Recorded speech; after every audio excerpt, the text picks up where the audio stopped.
Ramiro, ¿cuál es el libro que recordás más de tu infancia? Por ejemplo, yo leía mucho este tipo de cosas, que no eran ficción, ¿no? Eran como, yo qué sé, divulgación o lo que fuese.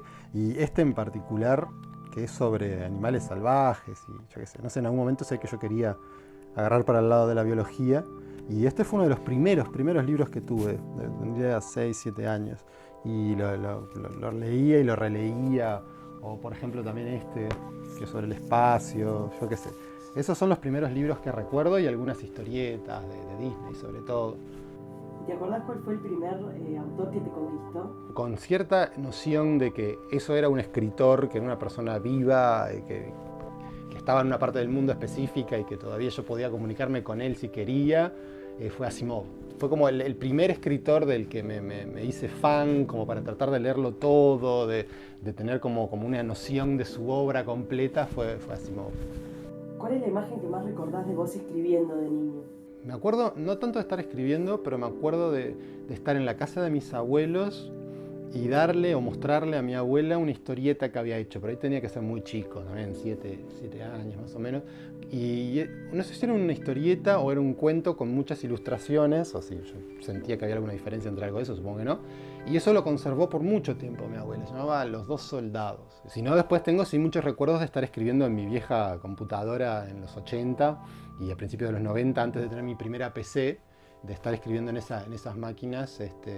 Pero ahí ya es tardío, porque ya había leído Asimov, ya quería escribir, ya me interesaba la ciencia ficción y tal. Entonces me acuerdo, sí, esas computadoras se conectaban a las teles.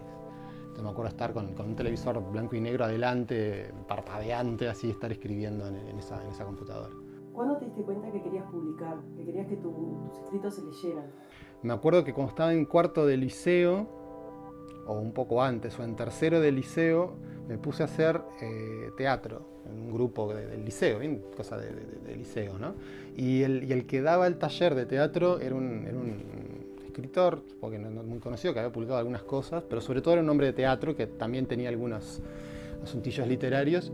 Y ahora me hace mucha gracia, porque era como la cabeza de ese tipo de escritor que se autopublica, ¿no? Entonces para él todo pasaba por autopublicarse. Y me quería animar a que agarrara, a juntar unos cuentos e hiciera una edición así. Y ahí fue como que quedó un poco esa idea. Lo que yo sí tenía muy claro, por leer a Asimov sobre todo, es que la ciencia ficción se publicaba en revistas. ¿Tuviste alguna vez un impulso de dedicarte a algo que no tuviera que ver con las letras? En el 2008 me fijé en que mi carrera iba a ser estrictamente literaria, porque antes había probado fortuna con la música, y antes de eso ya más con un área de interés más centrada en la literatura, cuando cursé literatura en humanidades o lo que fuese, ahí manejé la posibilidad de ser académico. Y antes de eso, o sea, cuando estaba en el liceo, yo hice quinto biológico y sexto medicina, porque en ese momento mi último plan había sido estudiar bioquímica.